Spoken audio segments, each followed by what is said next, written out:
Halo, selamat jumpa dengan saya. Saya Usman Hidayat, seorang pemerhati mantan praktisi di pasar modal, manajer investasi. Perkenankan saya menyapa Bapak Ibu sekalian, teman-teman, saudara-saudara, para pemerhati, investor, trader, saham khususnya. Semoga Anda semua dalam keadaan baik-baik, sehat-sehat, sejahtera, dan bahagia.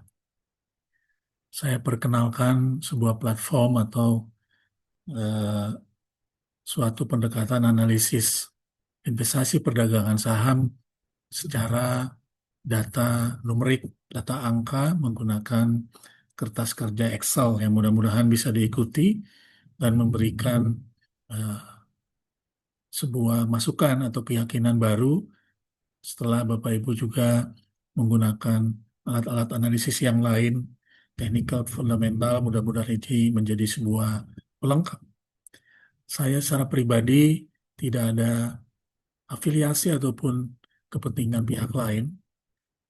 Oleh karena itu, segala sesuatu terkait dengan transaksi saham sepenuhnya menjadi tanggung jawab Bapak Ibu sebagai pribadi.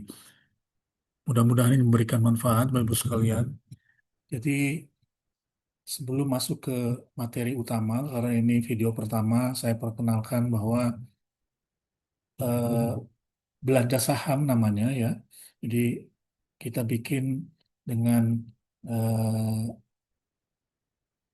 profil belanja saham sehingga memberikan semacam spirit berbelanja. Bagaimana hendaknya kalau kita berbelanja ke sebuah pertokoan, maka kita harus punya rencana membeli apa yang mau kita beli, dan suasananya pasti dengan suasana bersenang-senang atau kenyamanan. Itulah investasi saham. Jadi hendaknya kata orang harus sabar, harus dalam kondisi nyaman, tenang ya, meskipun banyak gejolak yang terjadi di dalamnya. Ini adalah sebuah beranda atau etalase saham yang kami bangun untuk Anda, apapun Anda tingkat pemula, menengah maupun mahir. Jadi artinya, hendaknya pendekatan apapun yang dilakukan, technical, menggunakan berbagai macam pendekatan chart, grafik, tentu kita harus mengetahui apa yang kita sedang bahas, apa yang sedang kita beli, apa yang akan kita beli, apa yang akan kita jual. Bagaimana menghadapi event-event atau news yang beredar di market pada setiap hari bursa. Kandungan utamanya adalah stock mall dashboard. Jadi kalau Bapak Ibu lihat di banner ini, jadi itu adalah dashboard yang merangkum semua informasi yang ada di kerangka kerja kami, yaitu berisi kumpulan data statistik, indikator teknikal maupun fundamental dalam angka. Nah, kami akan menyajikan angka, bukan grafik ya. Mudah-mudahan ada insight tersendiri dalam rentang waktu harian, mingguan, bulanan, 3 bulanan, hingga tahunan. Bapak Ibu akan dengan mudah mengenali, menilai, dan memilih saham-saham sesuai kriteria dan ekspektasi. Nah, insya Allah kalau tidak ada halangan, kami akan update dan share videonya secara mingguan, hari Sabtu atau Minggu ya, untuk menghadapi hari bursa pada minggu berikutnya. Pada saatnya nanti kami bisa berbagi kertas kerja dalam format Excel, sehingga Bapak Ibu bisa memiliki waktu lebih banyak, lebih seksama dalam mengotak-atik angka, dalam menilai dan memilih saham. Kami berharap belanja saham ini, platform ini dapat menjadi pelengkap atau pembuka analisis lanjutan. Jadi jangan mengesampingkan alat-alat analisis yang lain ya. Dan karena tidak tidak kita harus saling melengkapi, tidak ada satupun yang paling efektif. Yang kata orang, yang penting kita harus konsisten ya. Saya mengharapkan umpan balik ya, saran konstruktif dari Bapak Ibu sekalian ya. Jadi kalau kita ulas sekilas ya dalam grafik di atas, kondisi pasar kita itu sesungguhnya datar-datar saja. Kita mulai angkanya dari awal tahun 2023 gitu ya. Mulai dari angka 100 sudah di normalize. Jadi yang hijau ini adalah IHSG ya. Per akhir Mei 2025 itu IHSG hanya naik sekitar 5% kurang. Bahkan LQ45 itu negatif, GII juga negatif. Dengan demikian, dalam rentang waktu 2,5 3 tahun terakhir ini, semenjak COVID, sebenarnya kondisi pasar domestik saham itu dalam jangka panjang, dalam jangka menengah itu kurang memberikan efek yang signifikan terhadap industri maupun terhadap perekonomian. Karena kita tahu bahkan gejolak terakhir ini situasi ketidakpastian itu semakin meningkat. Apakah isu tentang market ataupun terkait dengan ekonomi ya. Nanti dalam kesempatan terpisah kita bahas dari sudut perekonomian ya. Nah, sementara yang bawah ini menunjukkan volatilitasnya. Pada awal-awal 2003 volatilitasnya relatif rendah, tapi memasuki 2004 dan awal 2005 meningkat tajam nih. Dan pada 2 3 bulan terakhir ini volatilitasnya mulai menurun. Ya, di akhir ini, grafik ini mudah-mudahan ini memberikan indikasi adanya tendensi penguatan pada semester kedua 2025. Bapak sekalian, kita masuk ke sheet berikutnya. Inilah yang kami namakan ya stock mall dashboard ya, kumpulan data dan analisisnya. Jadi mungkin secara keseluruhan ini sebuah tampilan yang rumit ya. Tapi tentu saja kita akan berangkat dari sini ya. Ada 102 atribut saham. Di dalamnya ada isu-isu market, ada isu ekonomi, ada isu bisnis ya. Jadi kita lihat satu persatu. Ini benchmarknya IHSG LQ45 JII. Ya, hari terakhir 28 Mei melemah, seminggu terakhir menguat, 1 bulan terakhir menguat lebih besar. Nah, namun dalam 6 bulan terakhir melemah. Ya, dalam 1 tahun terakhir melemah. Dan pelemahan itu terjadi justru pada saham-saham blue chips LQ45. Artinya blue chip itu kan merepresentasikan ekonomi secara umum ya. Jadi perekonomian kita, ekspektasi atau persepsi investor itu tidak begitu baik. Ya. Tahun 2025 year to date return-nya hanya 1,35% menjelang semester pertama berakhir ya. 2024 masih negatif. Jadi tendensinya memang ada volatilitas yang naik pada tahun 2025 meskipun tadi disinggung menjelang akhir Mei ini menurun ya secara jangka pendek. Ya, kita lihat dalam volatilitasnya ya dalam 1 bulan terakhir masih 0,72 dan menurun dari 3 bulan terakhir ya. Dalam 3 bulan terakhir ada peningkatan volatilitas, kemudian kembali menurun pada 1 bulan terakhir. Namun untuk LQ45 masih menunjukkan volatilitas yang cukup tinggi ya, masih cukup tinggi. Kemudian alpha ya, alpha itu menunjukkan eh, tingkat ketahanan suatu saham atau indeks konstituen apabila indeks benchmark komposit IHSG itu berubah. Jadi ketika dia 0% berubahnya, LQ45 justru melemah. Jadi pada dasarnya LQ45 tuh sejak tahun 2023 tidak memiliki daya saing, itu tidak memiliki ketahanan terhadap isu-isu risiko ekonomi, risiko pasar secara umum ya, secara umum. Akhirnya kita bisa membaca indikasinya bahwa belakangan berarti pasar itu digerakkan sama saham-saham sektor lapis kedua ya dengan market cap yang lapis kedua ya.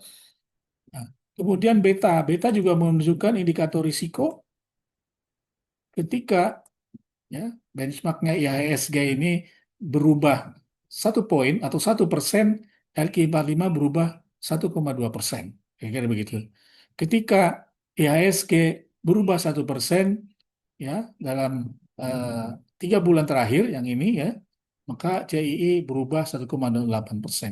Jadi secara umum memang indeks konstituen ini relatif bergerak atau terdampak eh, lebih sensitif terhadap perubahan pasar ya. Jadi risiko lebih besar.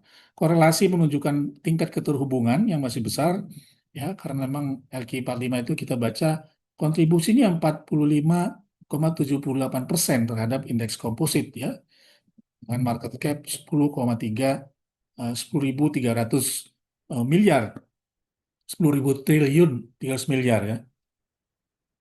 Oke.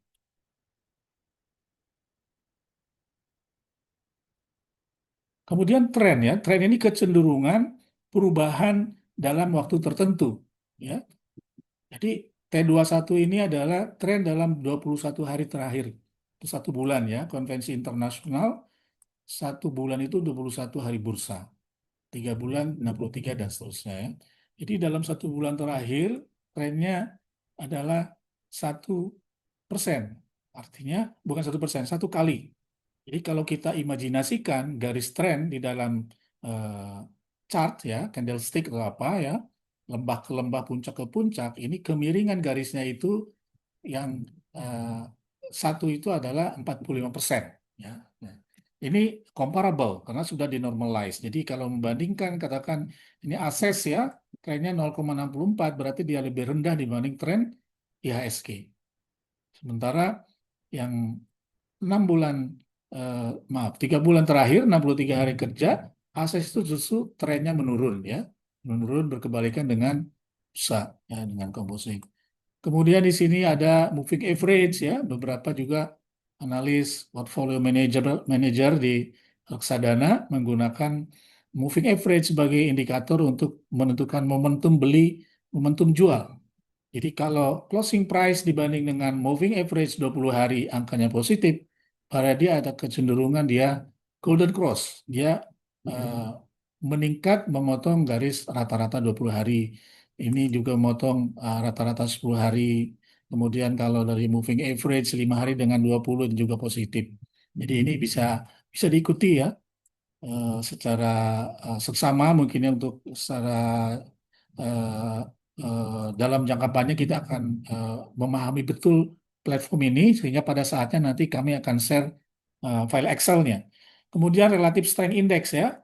Jadi kalau kebanyakan orang menggunakan 30 dan 70, 30 itu support, 70 itu resisten, mungkin kita gunakan angkanya di sini ya. Jadi kita tidak melihat grafik.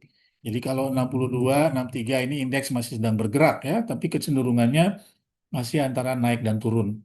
Ya, kecuali kita gunakan angka yang ekstrim di bawah 30 itu support, di atas 70 itu resisten. Meskipun itu tidak mesti terjadi, bisa breakout dari angka-angka itu ya kita tahu itu ya. Tapi utamanya adalah bagaimana perubahannya RSI 5 terhadap RSI 10. Kalau perubahannya menurun berarti ada tendensi pelemahan ya. Kemudian ini adalah rata-rata volume, rata-rata harian volume transaksi dalam 1 hari kemarin ya atau 1 minggu kemarin, seminggu terakhir, 3 bulan terakhir ya. Jadi ada fluktuasi di dalamnya.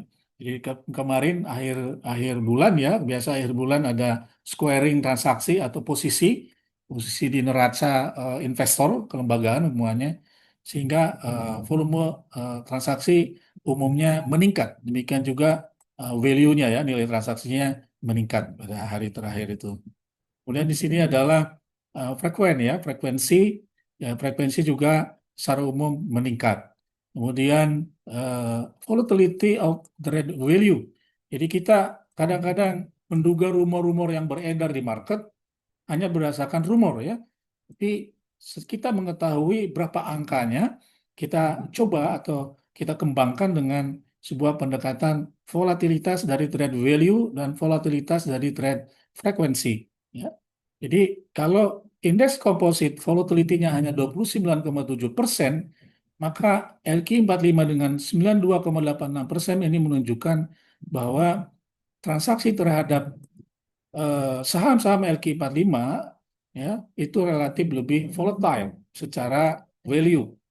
Jadi katakan hari pertama dia mentransaksikan 1 triliun, hari kedua cuma 100 juta, hari ketiga mungkin 2 triliun. Jadi naik turunnya volume value transaksi sangat besar. Itu mengindikasikan sebuah risiko buat para trader ya. Ini harus dipahami. Paling tidak data dasarnya seperti ini. Demikian juga frekuensi. Kemudian ini eh, data mengenai transaksi oleh investor asing, net foreign ya. Jadi beli dikurangi jual. Jadi kalau dia negatif berarti lebih banyak jual, net sell. Kalau dia positif lebih banyak beli. Jadi pada hari terakhir investor asing juga banyaknya net sell. Jadi kalau net sell kita harus membaca kira-kira ke depannya akan berlanjut atau enggak. Kita ikutin berita seperti biasa ya, event-event atau news yang paling akhir kira-kira pasar akan bergerak kemana. Biasanya kita amati pasar di Eropa, kemudian terakhir pasar di Amerika yang closing pagi-pagi subuh ya, jam 4-an ya. Kita harus amatin itu biasanya. Jadi ini memang sepanjang hari kemarin banyaknya net sell ya, net sell ya. Kemudian valuasi saham. Valuasi saham ini ada price earning ratio ya, ada price to book value ratio, ada return on equity, earning per share dan seterusnya ya. Jadi kalau kita melihat ada saham-saham dengan PI ratio-nya rendah, katakan di bawah 10 ya, tapi tidak laku-laku, likuiditasnya rendah. Karena memang investor melihat secara fundamental emiten itu tidak memiliki potensi atau historical value dari revenue, earning atau profit yang tinggi. Ya, lain halnya dengan emiten yang memiliki historical data yang menunjukkan potensi pertumbuhan labanya yang tinggi, maka meskipun price earning ratio-nya sudah tinggi, namun dia tetap uh, sangat liquid, bahkan uptrend ya, harganya terus meningkat seperti yang dialami Bank BCA ya. Bank BCA itu price earning ratio-nya 20-an%, tapi bertumbuh terus ya, tumbuh terus. Ada rasio yang saya tidak tampilkan yaitu price earning to growth ratio. Ya, jadi kalau Bapak Ibu menemukan indikator itu saya kira indikator yang lebih efektif untuk menduga saham itu overvalue atau undervalue. Ya. Kemudian price to book tentu saja kita harus saring ini, yang besar-besar kita akan tinggalkan. Jadi nanti filter-filter ini adalah untuk menyaring atau untuk screening saham-saham mana yang akan kita ambil ya. Kita gunakan aja Excel sederhana di Del aja, di take out aja itu ya, di Del Rows ya. Kalau yang mengerti Excel mungkin bisa pakai pivot ya. Ya kita sajikan yang paling sederhana. Tapi nanti ya kita harus menyamakan persepsi dulu tentang instrumen ini. Kemudian eh, selanjutnya adalah atribut saham ya. Kalau Bapak Ibu hanya memagari transaksi saham-saham LQ45, maka pilihlah LQ45, IDX 30, DI 30. Demikian juga bisnis sektornya. Jadi ini bukan bisnis atau sektor bisnis yang baku, sebagaimana ditetapkan WPI, namun ini secara bebas aja kita terjemahkan ya. Ya kalau kita ingin lihat perbankan, di sini Bapak Ibu bisa memilih ya saham-saham finance bank ya, ada finance insurance, investment dan seterusnya ya. Demikian juga yang lainnya ada industri, ada semen, chemical ya, gas ya, healthcare, kemudian infrastruktur ada telcos, construction ya, mining ada coal, ada metal ya. Demikian juga properti ada real estate, ada tourism dan seterusnya ya. Kita kembalikan ke alfabet ya. Bapak sekalian, untuk mempersingkat waktu, kita masuk ke bagaimana resultnya ya. Saya kasih contoh sebuah hasil dari screening ini. Ya, saya tidak akan sajikan bagaimana prosesnya, tapi ini hasilnya. Jadi dari pertimbangan-pertimbangan selama seminggu terakhir, nah misalnya kita akan diskusikan dengan teman-teman gitu ya, maka yang menjadi concern saya adalah bagaimana saham dengan tetap harus memperhatikan likuiditas. Jadi yang pertama saham dengan likuiditas yang tinggi karena dalam kondisi risiko yang meningkat maka kita ambil saham-saham dengan likuiditas tinggi. Indikatornya adalah eh, value of uh, uh, transaction ya. Jadi trading value yang tinggi. Dalam hal ini saya tetapkan minimum 5 billion ya, 5 miliar rupiah per hari. Kemudian harga sahamnya minimum 500 rupiah. Biasanya saya gunakan untuk diri sendiri 1.000 rupiah paling rendah, tapi saya berikan ruang pada Bapak Ibu untuk menampilkan saham dengan harga 500 rupiah. Kemudian bobot kontributor terhadap indeksnya adalah 0,10% minimum, PI ratio-nya itu maksimum 25 kali, dan PBV ratio-nya maksimum 3 kali ya. Nah, dari sini maka diperoleh 30 saham yang lolos terhadap screening itu. Ya, dengan drivernya adalah market cap, ya. Jadi saya sekat-sekat dari 30 saham itu dengan saya sebut driver tadi pengendalinya adalah market cap. saya buat menjadi atau kita memperoleh 3 kuartil ya, 3 sekat kelompok 30 saham ini sesuai dengan kapitalisasi pasarnya. Yang kuartil satu adalah dengan kapitalisasi pasar terendah dari 30 saham ini. Kita bisa lihat ya ada Akses, BTPS, Auto ya. Ini market cap-nya triliun rupiah. Kemudian ini weight-nya ya, bobotnya, ini last price-nya, kemudian volatility ya.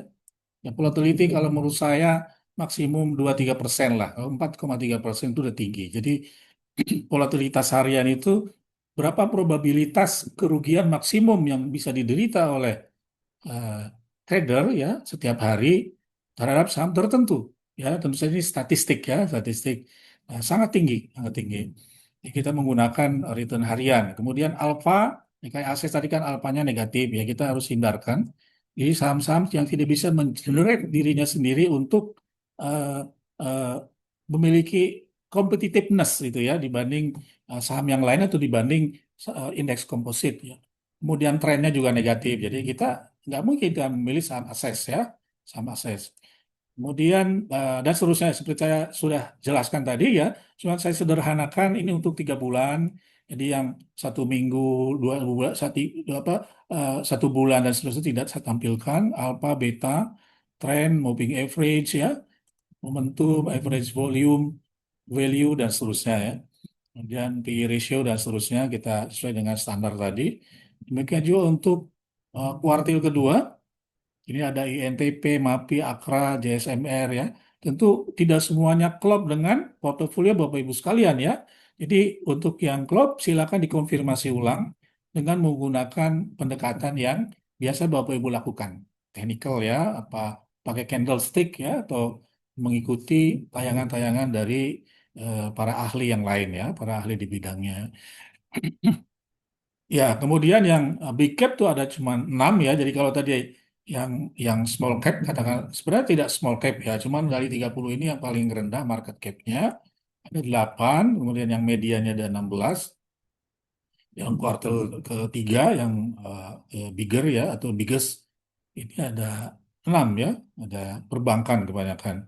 Ini Bank Syariah, Bank BNI, Astra, Telkom, Bank Mandiri dan BBRI ya. Jadi kalau kita lihat katakan BBRI ya, kebetulan saya masih keep BBRI ya, jadi memang volatilitasnya tuh relatif bersaing dibanding dengan Bank Mandiri yang 3,26 atau 3 bulan, sementara Bank Mandiri cuma 3,18% ya. Ini lebih kecil juga dibanding Bank Syariah ya. Yang ini head to headnya mungkin dengan Bank BNI ya. Bank BTN ada di atasnya, Bank BTN karena market cap-nya ada di kelompok kuartil satu. Nah, kemudian Bank BRI sini alpanya positif 0,02 ya, padahal dibandingkan dengan Mandiri 0,06. Alpa 3 bulan. Jadi 3 bulan itu secara harian BBRI menunjukkan daya saingnya dibanding saham lain atau dibanding indeks komposit. Jadi hanya ditempati Bank BRI dengan Telkom. Ya, mungkin Telkom menghadapi pergantian direksi pengurus kemarin ya, mungkin Senin biasanya ada apa perubahan yang signifikan ya, biasanya kalau sudah price in. Kemudian dari sisi tren ya, Bank BRI juga masih membukukan tren positif dalam 3 bulan terakhir dibandingkan dengan Mandiri masih lebih bagus BRI. Ya, dengan Telkom, Telkom lebih baik. Tapi dibandingkan BNI, BNI trennya melemah terus ya. Jadi eh, saya juga masih keep Bank BNI. Ya, saya tinggal menunggu aja kapan dia berbalik ya itu ya. Average volume, ya ini sama dengan average value dan momentumnya juga di sini ya. RSI 10-nya ya selisihnya itu negatif untuk Bank BNI. Kemudian yang cuman Bank BRI yang selisihnya positif, berarti ada uptrend dari 5 hari ke 10 hari ya. Mungkin eh, saya kira minggu depan akan melanjutkan tendensi ini ya. Kemudian volatility dari trade value ya, volatility trade value. Jadi Bank BRI itu memang agak tinggi volatilitasnya. Jadi banyak peminatnya mentransaksikan saham BRI dibanding saham Mandiri dalam sebulan terakhir. Ya, Demikian juga dalam 3 bulan terakhir. Tapi ini masih lebih rendah dibanding Astra ya. Di Astra mungkin sudah mendekati paying date ya, dividen. Kalau salah menjelang Idul Adha nanti. Ya, punya sedikit juga. Net foreign transaksi asing ya. eh, ma- Mandiri negatif ya. Mandiri negatif, teman BRI masih positif sangat besar. Jadi dalam seminggu terakhir asing itu sebenarnya mengoleksi saham BRI. Ini memberikan sentimen positif terhadap transaksi saham BRI pada minggu depan. Mudah-mudahan ya. Yang positif juga adalah Telkom. Tapi Telkom harus hati-hati karena mungkin sudah ditunggu-tunggu dan sudah ketok palu ya, eh, pengurus baru. Kemudian price earning ratio ya, BRI sudah cukup di depan Mandiri ya. Demikian juga price to book value-nya. Jadi meskipun ada tendensi kenaikan, hati-hati, ini lebih sensitif dibanding Mandiri terhadap isu-isu internal BRI ya. Kemudian dari sisi ini atributnya, ini industrinya. Kurang lebihnya seperti itu, Bapak Ibu sekalian. Nah, kalau ada seed master di sini, nanti kalau saya sajikan ini hanya untuk cadangan ya. Cadangan kalau Bapak Ibu mengolah kopi seed lah dari master ya, karena ini sudah link ke database mall ya, ke database mall. Jadi begitu kurang lebihnya. Ini adalah upaya saya yang mudah-mudahan memberikan inspirasi ya, yang baiknya diambil, yang tidak baiknya jangan diambil ya. Ke depan saya akan berusaha untuk mengembangkan ini termasuk bagaimana kita update diskusi tentang ekonomi. Kita bisa live mendatangkan para ekonom ya, ekonom utamanya eh, saya pernah cukup lama di Indef, mohon maaf. Jadi saya udah komunikasi dengan teman di Indef untuk kolaborasi nanti untuk membahas situasi perekonomian dan market ya, capital market. Demikian juga isu-isu industri ya, isu-isu industri dan isu-isu terkait dengan yang lebih fokus, katakan moneternya, fiskalnya, real sektornya, atau eksternal sektor ya, payment account kita bagaimana ya, current account kita gimana. Demikian Bapak Ibu sekalian, kurang lebihnya mohon maaf karena keterbatasan waktu. Silakan berkomunikasi dengan saya, di bawah ada kontak saya, sini ya, ada kontak telepon dan WA. Eh, Silakan mengikuti kanal YouTube yang setelah ini akan saya upload ya, dan kita akan usahakan setiap minggu minimum, walaupun sebenarnya eh, ini proses seperti ini saya lakukan setiap hari ya. Saya lakukan setiap hari. Jadi kata orang tuh ya, bagi orang yang sudah purna tugas untuk menghindari demensia, demensia ya, demensia. Jadi paling tidak harus selalu mengaktifkan pikirannya, otaknya untuk seperti halnya dia masih aktif bekerja dulu ya. Di paling tidak ini kita selalu ada refreshment ya, refreshment. Terima kasih atas segala perhatiannya dan kita akhiri. Terima kasih. Sampai jumpa nanti di lain kesempatan. Terima kasih.